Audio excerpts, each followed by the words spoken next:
ఇవాళ కొంతమంది మూర్ఖులు మాట్లాడుతున్నారు కాంగ్రెస్ నాయకులు. కేసీఆర్ దీక్షనే లేకపోతే డిసెంబర్ 9 అర్ధరాత్రి చిదంబరం ప్రకటన వచ్చేదా? దీక్ష చేయకపోతే ఢిల్లీ దిగొచ్చేదా? కేసీఆర్ దీక్ష ఫలితం, అమరుల త్యాగ ఫలితం నేటి తెలంగాణ రాష్ట్రం. దీక్షే లేకపోతే తెలంగాణ ప్రకటనే రాదు. ఈ ప్రకటన వచ్చిందంటే కేసీఆర్ పోరాటం, కేసీఆర్ దీక్ష. ఇలా ఎవరెవరో ఏదో మాట్లాడుతుండొచ్చు, కానీ కేసీఆర్ గారు నిజంగా ఇవాళ చరిత్ర అంటూ మాట్లాడితే, తెలంగాణ ఉద్యమ చరిత్రలో మాట్లాడితే కేసీఆర్ అంటే పోరాటం, కేసీఆర్ అంటే త్యాగం.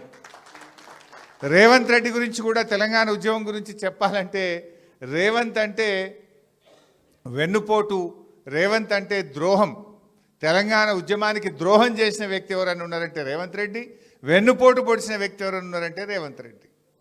ఎందుకంటే రాజీనామాలు చేయండి అయ్యా అంటే జిరాక్స్ కాగితాలు ఇచ్చిన వ్యక్తి.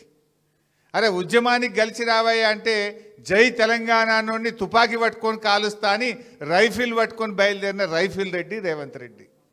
అంటే రేవంత్ అంటే ద్రోహం, రేవంత్ అంటే వెన్నుపోటని రాయాలి. తెలంగాణ ఉద్యమ చరిత్ర అంటూ రాస్తే రేవంత్కు ఉన్నటువంటి స్థానం ఒక ద్రోహం, ఒక వెన్నుపోటు.